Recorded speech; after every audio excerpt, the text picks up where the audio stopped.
on the subscription side, now that people can ask these questions that you're answering with these articles, you said you saw less traffic from Google, but did it impact your subscriptions at all? Yeah, for sure. It's like, I think that people don't want to pay for information anymore. They want to pay for opinions and maybe some form of entertainment. Well, we saw that our subscription and getting access to all the information was going down, but we saw our Starter Story Build product, which is give me the structured boot camp of how do I build this business and give me your opinion and your way of doing things. That's what people wanted to pay for. I think people we saw were high level, were more reluctant to just pay for information, and they wanted to pay for a result, accountability, something there. So we did see, and that was part of the pivot that we did see a lot less interest in conversion and retention in just that kind of subscription product over time.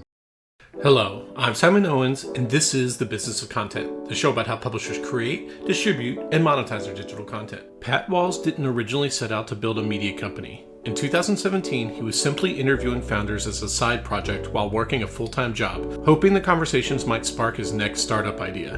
But those interviews, published as detailed case studies on a blog called Starter Story, slowly evolved into something much bigger. Over the next 8 years, Pat bootstrapped the site into a media business built around thousands of founder stories, growing its audience through a series of distribution pivots that range from Reddit to SEO to YouTube. That journey culminated recently in a major milestone, the sale of Starter Story to HubSpot Media for what Pat describes as a life-changing amount. In a recent interview, Pat explained how Starter Story transformed from a scrappy side project into a profitable media brand, why video ultimately became the company's biggest growth engine, and his decision to shift away from advertising toward higher priced products and boot camps. If you want to listen to an audio version of this interview, subscribe to The Business of Content wherever you get your podcasts. Okay, let's jump into the interview. Hey, Pat, thanks for joining us. Thanks for having me, Simon. Huge fan of everything you do and, in the media space. And yeah, I'm excited to be here. So I've actually had you on the podcast, and I've interviewed you for my newsletter before about your company, Starter Story, which we're talking about today.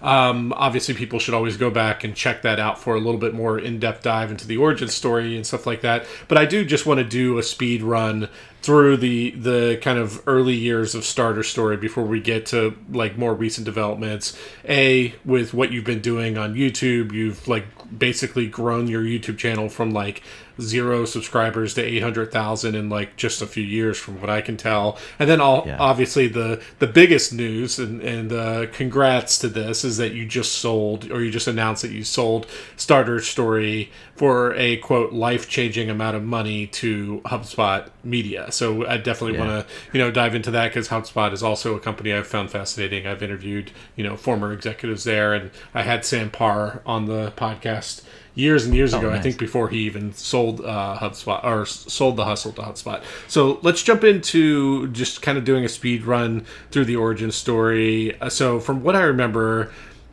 take us back to like 2017. You're working a full-time job. You decide that you want to start something. And to force yourself to start it, you start walking to a local Starbucks every morning before work. So set the scene for me there. Yeah. I always wanted to build something, and I had failed with like a previous startup. So I just thought, okay, maybe I can just start interviewing founders. So I'll find my next idea, or I'll find a co-founder, or I'll find something. So that's how it started. It started as a side project, just interviewing founders. We were writing up these case studies on this blog about how they built and grew their businesses. Long story short, over the course of 8 years, I slowly discovered that I was building a media company, and after some years after that, I went all in and then built this media company in the entrepreneur space where we interview founders. We share the stories of how people built businesses. Think of it almost like a mini Forbes for bootstrap businesses. And I kind of stumbled into this awesome business that took me years to realize that there was this opportunity. And then obviously the sale and all that has happened, which is now looking back, it probably looks like 2020 hindsight, but so 8 years building a bootstrap media company. We didn't take any funding, no investors. And we had this amazing exit. So it's been a fun journey. And in the early days, you were just like emailing questions to founders of successful companies, right? So, and then you were taking the answers they were giving, and then you were writing up like a detailed case study of every stage of like how they built their business, right? Yep. it started with a blog. I mean, this is back in 2017 when blogs were a little bit more maybe popular than they are now. Now with AI, it seems like everything is going to video. So that's how it started. Yeah, I just started as a side project. I would get off work or before work, I would go and I would post these articles online, and people liked it. They were reading it. They were subscribing to our newsletter that we had. And there wasn't any big production or video or team or anything like that. It was just, hey, what can I do on nights and weekends to learn a little bit more about how to build businesses? It wasn't really meant to be a huge business or anything like that. It was just, posting articles online. And from what I remember, like, you saw some early success from kind of taking those case studies and kind of reposting like almost them in their entirety on like Reddit, like our entrepreneur and stuff like that. And then you would maybe have like a link at the end saying, if you want to check out more case studies, I'm publishing them on a regular basis or something like that. Yeah. Yeah. Well, Starter Story is like, I think one of the reasons it was successful is we always focus on like just distribution. How can we take what's on the website and find some channel where we can get more users and get more interest? It started with Reddit. That was like how we first got our first 1,000 subscribers to the newsletter. But these distribution channels, they change over time. So Reddit was a big one at first for us. So we would take the case studies and we would repost them onto our entrepreneur subreddit. 50, 100,000 people would read it. Maybe a few hundred would sign up to the newsletter. And then slowly that stopped working. And then some years later, we found SEO. That was another big distribution channel. And then years later, we found YouTube, which is another big distribution channel. So I like to think of Starter Story as like these phases of focusing on these sort of not short-term hacks, but like finding the new distribution channel and then finding a way that we can take our format, our topic, and make it friendly to that channel. And that's like a common theme across our 8-year journey. Yeah. And so as it began picking up steam, then obviously entrepreneurs wanted to be featured on Starter Story. And whereas before you had to like email them a list of questions, suddenly you created basically an intake form, right? Where you could you basically created a series of processes where, I don't know if it was with a Google Doc or what, but you would like, anytime they would come in and they met whatever the criteria was to be featured, they then were given this form that like asked them very specific questions. So that helped you kind of scale your case study production. Yep. Yeah, I think that was born out of necessity. Like I didn't have the time to call people and take interviews and create all this content. I found a way to like build some process around that where people could submit their text interviews over basically a form. And that, was a big part of Starter Story, just like maybe like the concept of just user generated content instead of doing, one story a week or something like that. That allowed us to do 20 stories a week. I don't remember the exact numbers, but we now have thousands of case studies on the site thanks to this sort of this process that we created out of necessity, because we didn't have a journalistic team, we didn't have funding, we didn't have anything like that. So that was something that we did. But over time, I saw the change to video, and obviously it's not that simple to do that on video, but that was a huge part. And we collected all this data that was proprietary, like, thousands of founder case studies that you couldn't find anywhere else. We were able to do that at scale, quote unquote scale, by having like just a little bit of software forms intake.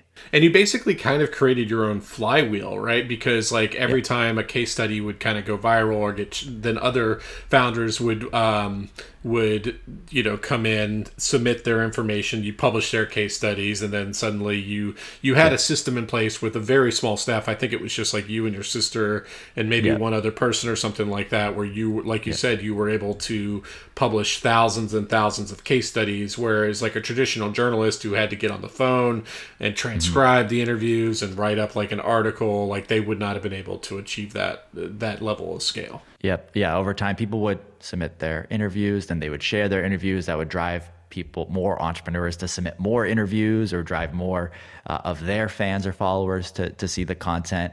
Every time we would do an interview with someone, we would ask them, hey, what are 5 other entrepreneurs you know? We'd get them to submit it. So it was this little flywheel. And then Starter Story became almost this like, many years later, it became this almost like rite of passage for entrepreneurs. Like, oh, I got on Starter Story once I hit this revenue or whatever. And then it became like a sort of branded a little bit there as like, oh, if you are on Starter Story, you made it. It's kind of like the mini version of Forbes 30 under 30.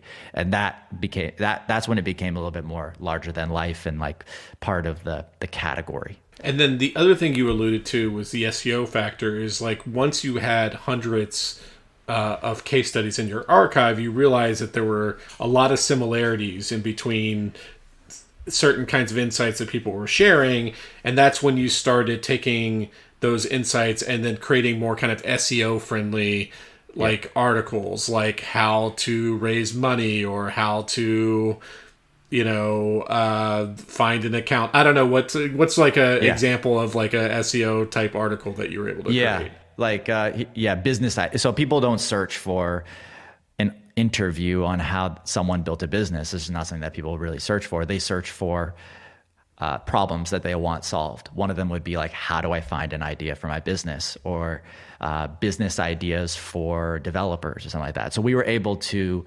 programmatically, essentially, or at least with the help of some freelancers, take, let's say, 20 interviews with founders and then repackage that into a SEO friendly article. How to find a business idea if you're a developer. And then we take all our proprietary data and be like, hey, here's 20 developers and here are their business ideas. And this was huge. I mean, we were able to go from like not zero, but like a few thousand people visiting the website per month to like 1 million over the course of like 1 year.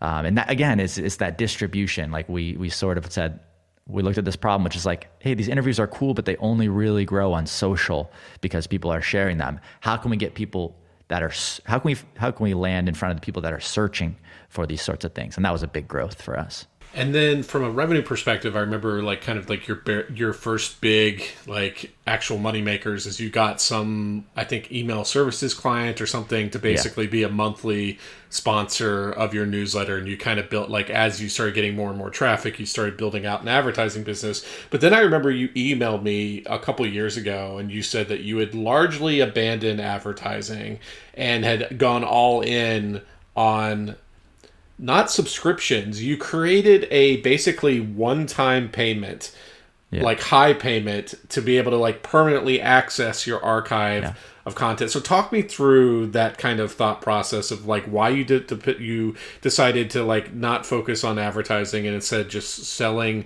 and not doing like a standard subscription product and instead doing like one cost. Yeah, there's a lot there. I mean, the first thing is, the first way we monetized was through advertising. So we had this email CRM provider sponsor us and pay us somewhere between $3,000 to $15,000 a month to be our advertiser. And we do that with other sponsors too, and that's the advertising model. But always something just didn't feel fully right about that for me, because I just, sometimes couldn't sleep at night, like thinking like, is this sponsor going to renew? That was always something I thought about. So we started toying with the idea of our own products.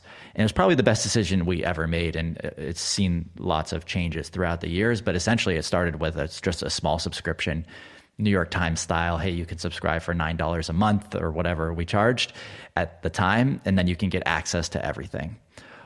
That started to work, but at our scale, it was a little bit, it wasn't significant revenue, maybe $10,000, $20,000 a month or something like that.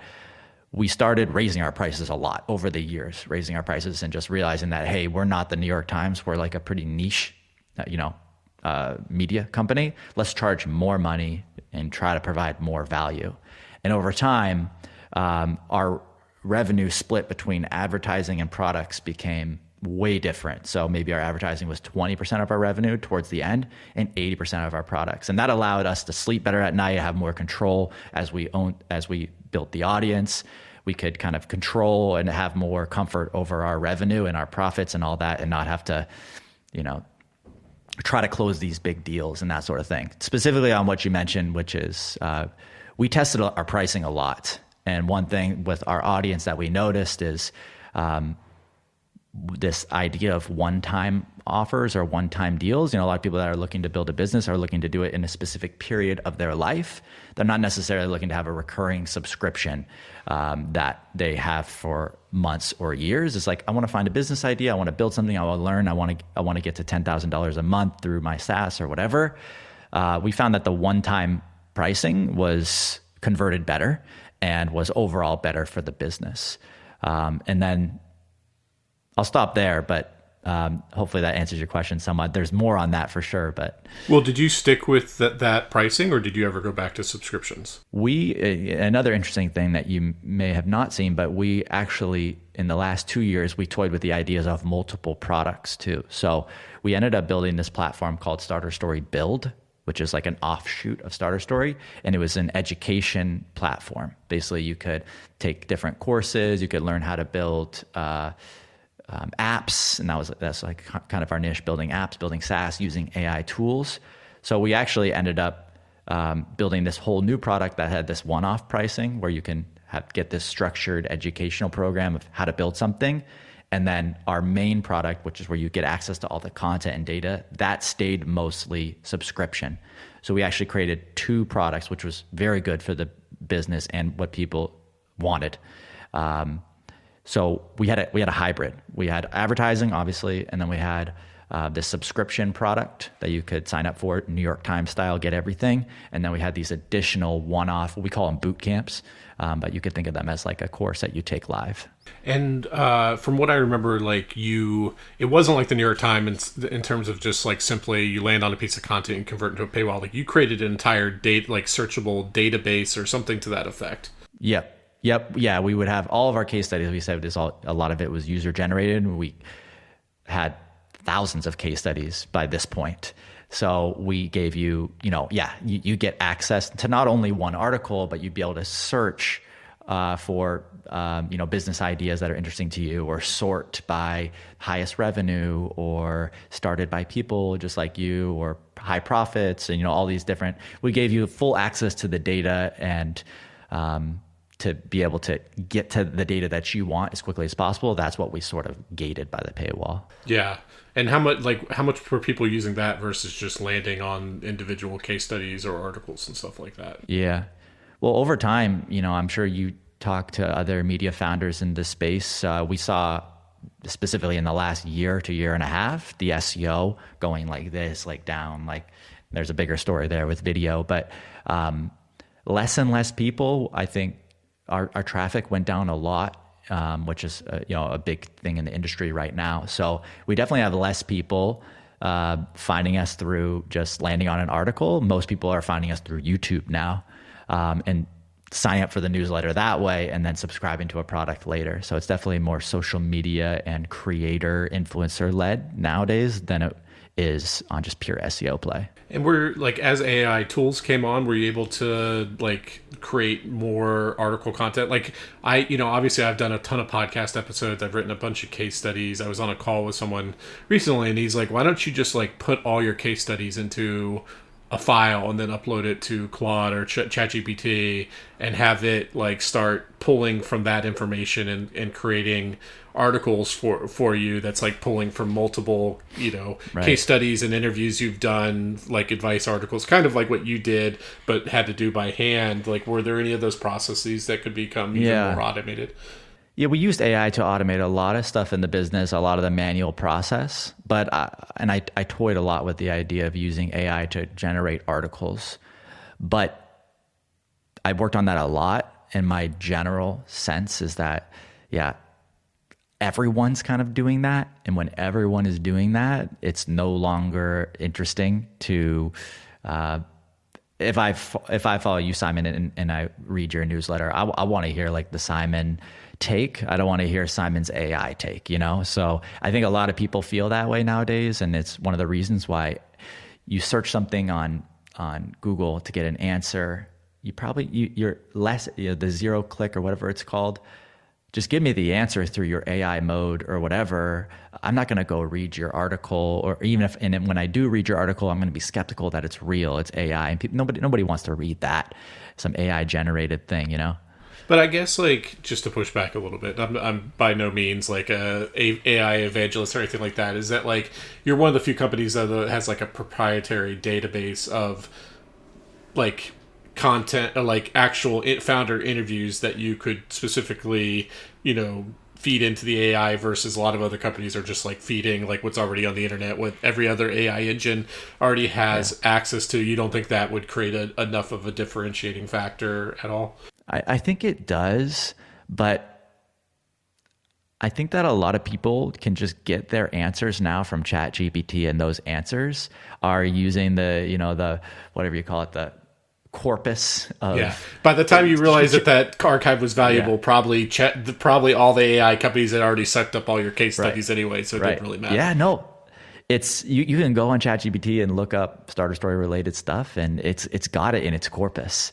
And what I could create with AI, this is it's not like no one looks at that or no one wants that, but generally speaking, information is, you can get any information you want from AI. You can ask it anything you want now.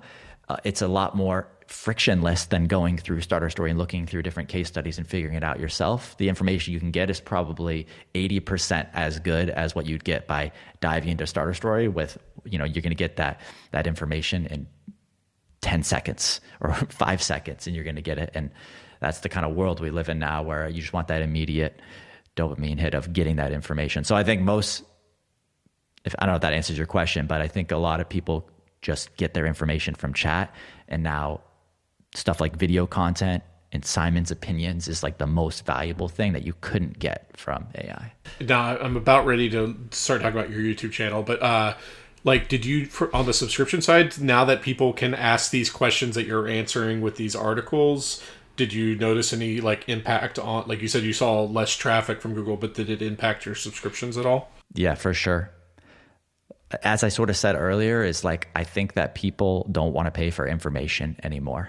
They want to pay for opinions and maybe some form of entertainment. Can you package this up in a video format that is, here's a better answer, is that we saw that our subscription and getting access to all the information was going down, but we saw our starter story build product, which is give me the structured boot camp of how do I build this business and give me your opinion and your way of doing things. That's what people wanted to pay for.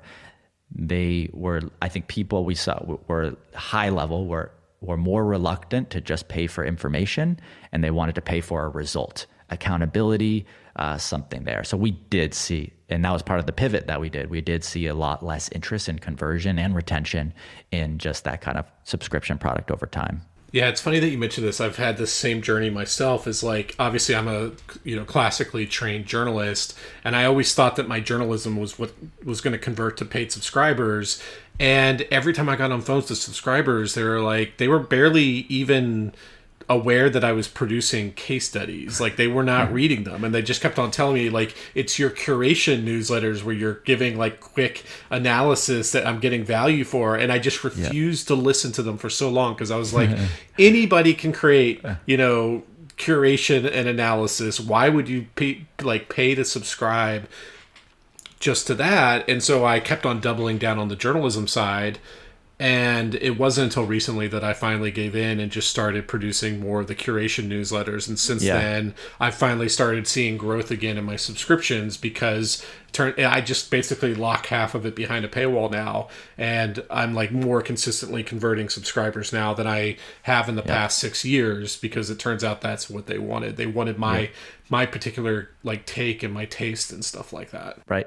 100%. That's why I'm on this podcast right now, because I know you're going to have a good take of this story, and your readers hopefully will appreciate it too. Yeah. In fact, actually, in my paid version today, I have a quick take about the acquisition of Starter Story and how it fits into HubSpot's larger media strategy. So let's talk about the YouTube channel. So you grew that very quickly. I remember stumbling, I don't know if you emailed me or if I stumbled across it naturally on YouTube, but I was like, holy crap, this guy, he's making not just YouTube videos, but very highly produced, actual documentary style YouTube videos. These are the exact opposite of your case studies where you're using an intake form. You were traveling to the founder's house, you were interviewing them on camera. These are sleekly edited. So when did you when did you start this YouTube strategy, and what was your reasoning behind it? Man, the YouTube was unlike anything I've ever seen in terms of growth for the business. I'll start with the results, and then we can talk about how we did that. So when we launched a YouTube channel and when it actually took off, the business essentially doubled or tripled overnight. And that's a bit of a high level number to give you, but I saw revenue change in a way that I've never seen with any other distribution channel or anything like that. We started the YouTube channel in like early 2023. So it hasn't really been that long. It hasn't even been 3 years, but we got 100,000 subscribers, which is like kind of the gold standard for like early YouTube, is getting that plaque and everything. We did that in 6 months. And then now we're past 800,000 subscribers across, we have 2 channels. So the growth has been insane. So we can talk all about that, but yeah, what questions do you have around YouTube? I mean, it was just amazing. Like, did you decide, you decided to, like, obviously this podcast we're doing is going to go on YouTube, but it's not going to be super, like, it's just going to be a Q&A podcast. You decided to go, like, all in with high production values. Like, what was the decision there? And I'm guessing you had to, like, you didn't have experience unless you taught yourself, how to edit and film and everything like that. Did you, like, have to hire someone to do that with you? What was your kind of thinking there? Yeah. So 2 things. Yeah. The first thing that maybe why YouTube worked is, like you said, we went opposite of what people were doing. A lot of people do podcasts and they just upload an hour of a podcast. We said, okay, how can we, I was inspired by some other channels too. When I saw what they were doing, I said, how can we do this for our little world, which is like building cool online businesses? Instead of posting something that's an hour and it's uncut, let's find a way to do it in 12 minutes. Instead of filming something remotely, let's actually fly to their house, MTV Crib style, and like make it feel real and authentic. So that was, I don't know how intentional it was, but it was like, how do we stand out? That was like really probably the main question that we asked, like, can we just do things differently? And that's probably 100% of that's the most of the reason why it took off. It was just different. Going from zero to something on YouTube is about being novel and having a novel format, a new fresh take on something rather than just another podcast, was a big reason for our growth. To answer your question on the hiring side, I got one guy who is just like, like a cracked producer, editor, do it all. He would travel with me. We would film. I was good at telling the founder stories because I had been doing that for years. So I had that skill. I just needed someone with a little bit of, just be able to put in the grinder hours and, do lots and lots of revisions on this content to get something that felt really, really high produced. So there was a lot of help that I got, but it wasn't a big production team. It was just one person. And were you feeling like creatively stagnant, and that's why you did the YouTube, or like was there like a very you understood from the very beginning like the value it would bring to the business? Yeah. I sort of saw in hindsight, I sort of saw the writing on the wall with SEO, and it's just a lot of people were talking about video, and TikTok was like getting really big at the time. We actually started on TikTok, so we didn't go right to YouTube. We started creating these shorts, and we were telling business stories and talking about business ideas and stuff like that. So we got our chops a little bit there in terms of video there. But I sort of saw the writing on the wall, which was like, I think that these written articles are not going to stand out anymore. A lot of people can do this. I can't remember if AI had started by then, but I think I maybe saw like, well, like AI can write articles now. Like that's kind of scary. Like what's going to happen? So growth was plateaued for sure. Like the business was sort of plateaued. I was looking, again, going back to that theme, is what's the next distribution channel? What's the next way that we can reach people? And that was video. And that's probably why I made the decision to do it, was how can we grow? And was the goal to also build your personal brand? Because like what you're talking about, how in an era when articles are devalued, personal, like, did you think like the personal brand, if people could be like, that's Pat, I like Pat, I want to like hack into Pat's brain and see what interests him. Like, do you think that was part of the value of it? Yes and no. I mean, I purposely never called it Pat Wall's YouTube channel. I called it the Starter Story YouTube channel, which I think is very helpful when it comes to a company that can be acquired too. Like it's a little bit harder probably to acquire a name. So I did a hybrid. I was like, okay, yeah, it needs to have a face. Like you got to have a face. Like if it's faceless, it's a lot harder. So if you go to my YouTube channel, you'll notice that it's my face, but it's the Starter Story name. It's a hybrid of both.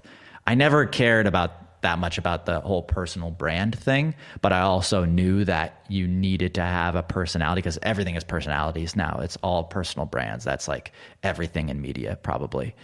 So I always wanted to have a hybrid of both. To build a business, Starter Story is bigger than me, but also to have it be personality driven.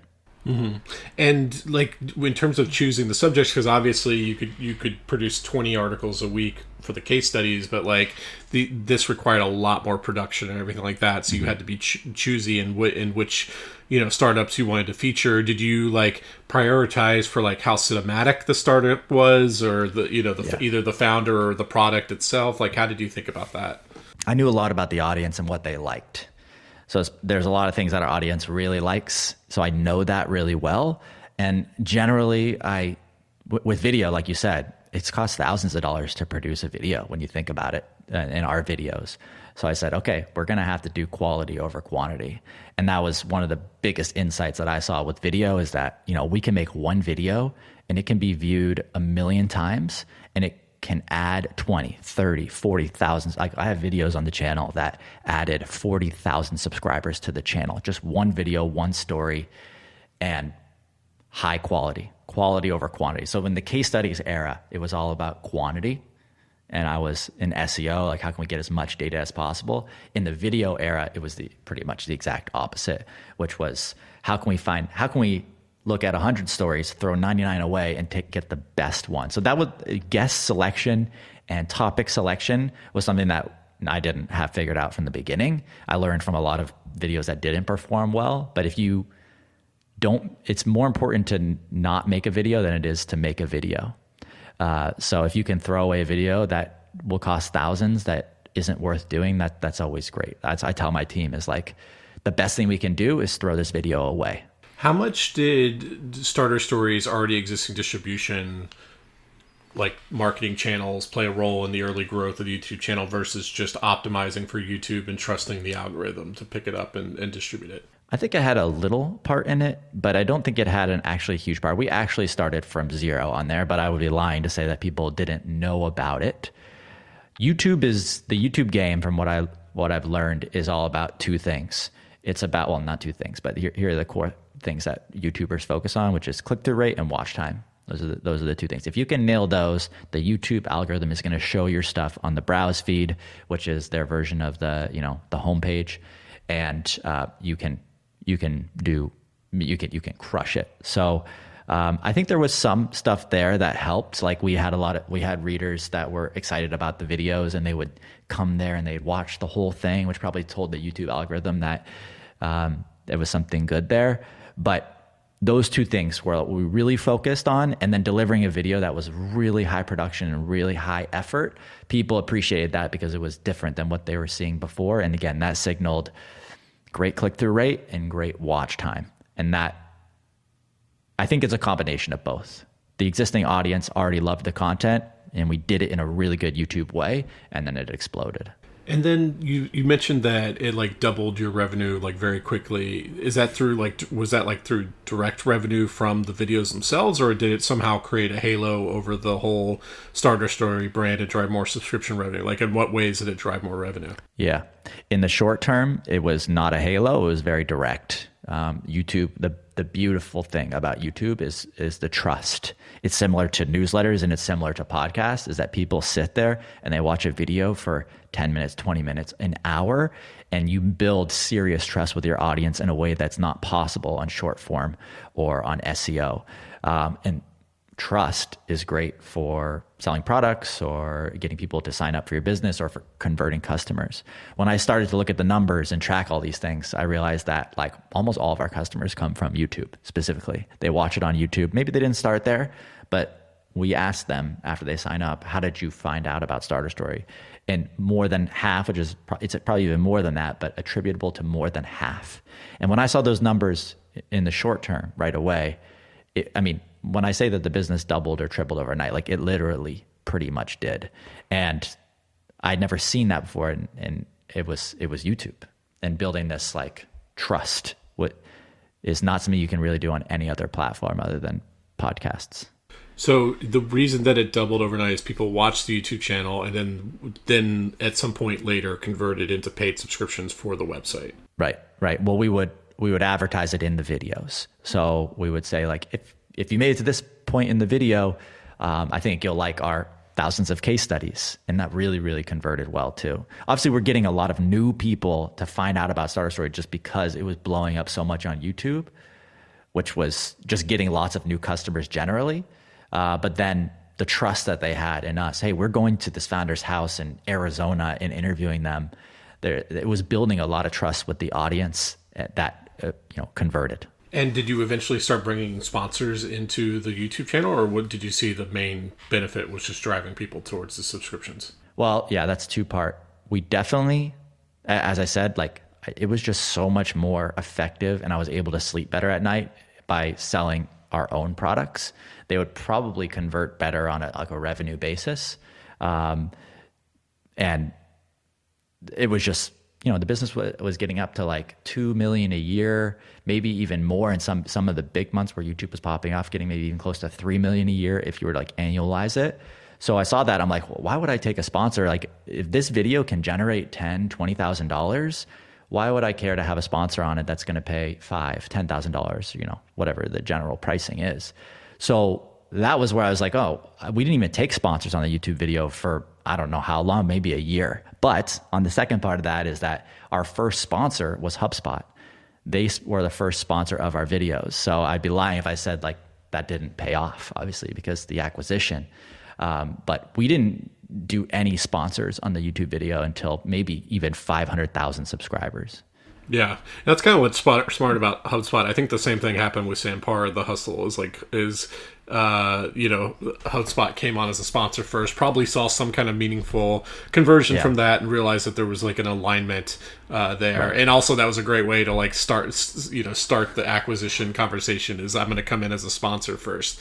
So talk to me about this acquisition. How did it start? I'm guessing HubSpot was the one who brought it up, maybe? Yeah, they saw the results of one of the first sponsors they did, and it did really well. So we had a meeting with them. This is like maybe even longer than a year ago. And we had a meeting with them, and they were, we were just talking about, it was very high level discussion. Maybe there was some chatter of like, well, that'd be cool if we could acquire you guys, but it was very, very high level. They continued to sponsor the channel and sponsor more videos over time. And then those conversations sort of heated up a little bit more. And then in the last like 2-3 months, it got really hot. Then there was an offer, and then we closed the deal. And obviously, I'm here today. So let's talk about what the value is. Is like, the thing I'm going to write in my newsletter today is like HubSpot is like definitely one of those companies that eats its own dog food because it, has been preaching for years the value of content for customer acquisition. And it's certainly invested more than any other tech company in existence in its media properties. It famously, acquired The Hustle. I don't know if it acquired My First Million Podcast or just licenses it.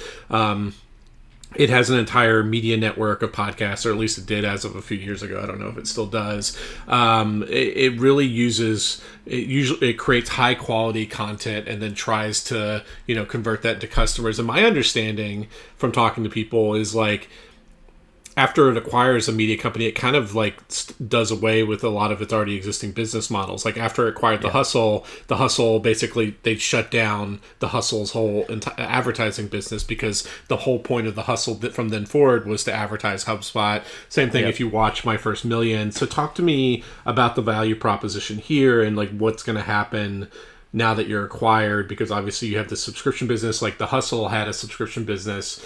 Like through like a Facebook group, like a paid Facebook group, and I think they just eventually wound that down. So like, what's the plan here? Yep, that's still to be determined because it's in the transition period, and I think when The Hustle was acquired, it also didn't just happen overnight. But I think it'll be probably somewhat similar. Again, the acquisition is not for our biz ops or our courses or our products. That wasn't, I don't think, as interesting to them as the audience, the trust, and the leads and sales and HubSpot customers that it will lead to. So if I don't know exactly what their exact strategy is, they've only shared that with me, and I can't be in their shoes, but my assumption and what I think is very valuable to them is the audience. And then also what I think is interesting is just how hard it is. They have HubSpot Media, but it's very hard to build a media brand internally inside of a company, right? You would know. Do you have any examples of really, really successful media that were homegrown inside of a company. Yeah, I've certainly profiled founders who started a media arm within the company, but then left with it, or left and then basically relaunched a version of it outside of it. Like the Market Snacks guys who left, who were at I forget which conservative think tank, but then left and launched, or it was the Roca News guys who then left and launched their own thing, but like in terms of like an actual media brand starting within a tech company, yeah, I don't know anything off the top of my head. Right. It's really hard. I guess there's maybe a decision that is happening at bigger companies. Like if we, obviously companies want to get into media and they want to get into video and they want to build these media brands, but what is the cost and how hard will it be, and what is the potential of success if we do this ourselves, or we potentially acquire people that have done this? And another part of it is like a media brand has to be independent, and I think it's hard to create an independent media brand that isn't just a marketing brand, like an extension of the marketing within the company, versus if you're acquiring it and bringing it into the company, then that independence already exists, and so maybe they're a little bit more comfortable with it. Right. Yeah, it's definitely an audience thing. You want to trust a person. You believe that I read your stuff because you have good taste. Sometimes it's harder to have that taste element and that really grinder nights that you need to do to get a media brand off the ground. Maybe that's inside of a bigger company. It's really hard to replicate that. And yeah, like you said, it's almost impossible to think of an example of like a really successful brand of media that was built inside of a company and incubated in that company, and for the purpose of it becoming big inside the company. So obviously your subscription revenue is like a small rounding error for HubSpot. So you say that you don't know for sure, but there is a possible future in which you're just eliminating the paywall completely so that everybody can just access your content freely. Yeah, it's still TBD. I mean, there's some times I do think about like when everything becomes free, then there's something with the boot camps that we do and the courses that we do is like you can give stuff away for free now, but what's the value if it's just all free? So like I think that's like people when they pay for a course or a boot camp is almost like a exchange for the work that they're going to do. But if everything's free, this is what I've talked to them a little bit about. If you make everything free, then will people sign up and will they actually do the work and spend the hours to do it? Or when it's free, then maybe the completion rates of the boot camp or the courses that we do will probably go down. So that's something I think about too. But there's a lot of opportunity to generate leads through that. So my assumption would be something around there, but still TBD. But I'm guessing most or all the outside sponsors are going to be you're no longer going to do outside sponsorships. Yep, that's right. Yep, there'll be no more. Yeah. So and you're staying on at the company. Yep. So as someone who's been an entrepreneur for 9 years, I've talked to a lot of entrepreneurs who just are like, I can't be a W-2 employee, and they leave with the acquisition, or they leave pretty soon afterwards. Like, what's your thinking about going from someone who has like 100% control to someone who's going to have to report to someone above them? It's all too new for me to give you a great answer about that, but obviously it's only a week out from the acquisition. So, but any entrepreneur will probably say like, I personally could not imagine going back to a W-2. It was like, well, I built this whole thing for freedom so that I would never have to have a W-2 again. But now here I am as a W-2 technically. I am personally excited about being inside of a bigger company and trying to help grow media and video as a whole. So I think my title is Head of Starter Story and Small Business Video Strategy. I am excited about the idea of, because they have lots of media brands, building Starter Story into something bigger than just me, which is very important to do because I won't be there forever probably, but Starter Story as a brand should grow bigger without me if I do my job correctly. So I'm excited about building something bigger and giving it its true legs, not just saying that. And then I'm also excited about helping out where possible to take HubSpot's media to the next level with YouTube, because I think there's just so much opportunity in YouTube right now. It's still very untapped, and obviously it's bigger than Netflix or whatever all these stats are these days. YouTube is big and it's still growing, and it's the best platform to be doing media right now, in my personal opinion. So what do you think you can do at HubSpot that you couldn't do on your own? Like is it terms like they're going to have more video production people at your disposal? What's going to actually be different now? Right. Well, as you said, if the business, the revenue generation is not a priority anymore, which is still TBD, but it looks like if it's similar to the hustle, it will go in that direction. That gives me more time, because I was running the business. I was the CEO of the business, and my number one priority wasn't YouTube. It was staying profitable and paying the team and all that stuff. So now that I don't have to think about that at all, it frees up more time to do more content. So since we were bootstrapped, our production was very limited by costs. Video editors aren't cheap, right? We were spending $30,000, $40,000 a month on production when you include producers, and we were trying to, we couldn't grow our videos in a way that was like, putting gasoline on the fire. Now with more production resources and with more time to be able to focus, I think that we can take YouTube to the next level and potentially launch new shows. Starter Story can become more of not just one YouTube channel, but like a foundational brand in entrepreneurship. So that would be my pie in the sky goal of what we can do without having to focus on so much of the biz ops.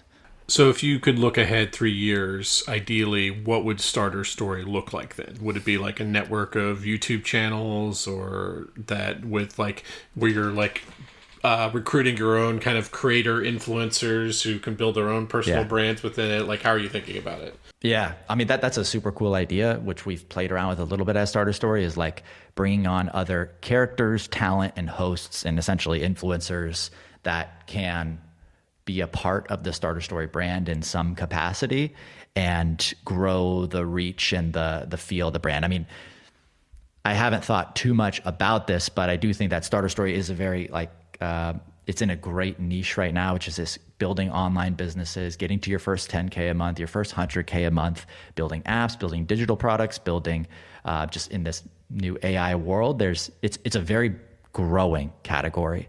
So there's a lot of room to grow in it. And I can see Starter Story, because it is this brand that is not tied to any specific trend or category or anything like that. It's just about starting businesses. I can see Starter Story being one day in many, many years being like a mini Forbes or Business Insider.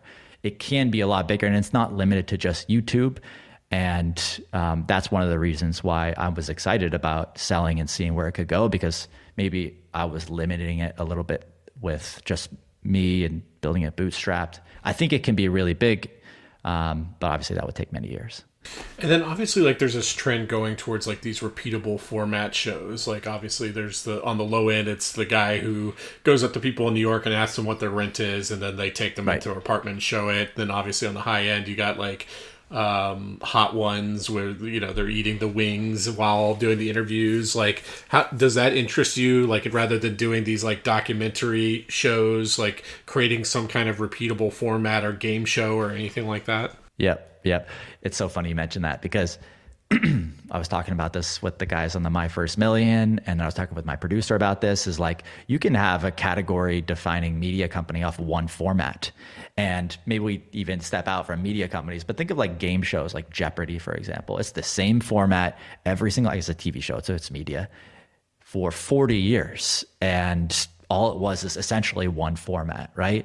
So there is so much opportunity. Like our big format is our style of interviews that we do on our channel. There's still so much more opportunity inside just that format to become way, way, way bigger. And I think a lot of, like you said, the guy who interviews people and goes into their houses, like he's probably has billions of views in a decent sized company just off this one format. So Jeopardy has been around for 40 years or whatever it is. They didn't change anything. And maybe that's the secret is don't change too much. Just show up every day for years. Well, it creates bingeability, because once you see the format once, then you recognize it the second time you see it, and you can then go into the archives and watch all the previous stuff they're doing. It's completely evergreen in nature. Like I can see why. And once you have the production for it, it's not, your costs go down because you already have kind of this cycle of like not having to build something like 100% from scratch. So I think there was so much value in that. Yep. Yeah. There's definitely a balance of, you got to have that one format, but also you got to have a little bit of fun creatively and try some other things, which we've done a lot of. We have some different formats. So it's probably a balance, but maybe we could go even harder on just one format. And you said that YouTube isn't the only thing. Like, could you see yourself creating a show for LinkedIn? Like, LinkedIn's trying to invest in video now. Obviously, there's TikTok, Instagram Reels, and stuff like that. What are you thinking in terms of like short form versus long form? I think the most exciting thing right now, specifically right now, is streaming. So streaming, short form, I'm somewhat excited about that, but I see that as more of a way to drive people that are just browsing in the algorithm, maybe drive them to a pillar content platform like YouTube. But streaming is really powerful. I'm sure you've seen the TBPN guys. They're doing some really cool stuff. And the biggest creators in the world right now, like at the high level, the iShowSpeeds of the world, they're streamers and they stream. Okay, when you said streaming, I thought you meant like TV streaming, like having like a fast live channel. Streaming. You were talking about live streaming, so that's something that you're going to be thinking about. Yes, that would be. It's exciting from a production perspective because it's lower effort. You just stream, and then you have YouTube videos and Instagram and all this stuff come off of the stream. So it's cheaper essentially to do it. Not cheaper, but it's per unit of time that you're putting it. Like the TBPN guys have talked about this in terms of like the amount of like revenue per minute versus the cost per minute is just so much higher. Because like you look at their channel, they only have like 50,000 subscribers. They like their live streams are only have maybe like 5,000 concurrent viewers, but like they're making something like $1 million a month in revenue or something like that, I think. And it's because they have a high value audience, but then they're like really good at chopping that stuff up and getting much wider distribution on like Twitter and stuff like that. Right. Yeah. Yep. Yeah. It's the repurposing of on all the other channels and just building a brand like this, a good brand, TBPN. Everyone knows it. Not everyone watches the live stream every day, but they know it. And that's the most important thing in media right now, I think. Okay, Pat, those were all the questions I have for you. Where can people find you online? You can check me out on Twitter. Just search Pat Walls on Twitter. And then also, obviously, check out the Starter Story YouTube channel, and you can see the type of content we created. Thanks for watching. Awesome. Well, this was a lot of fun. Thanks for joining us. Thanks, Simon.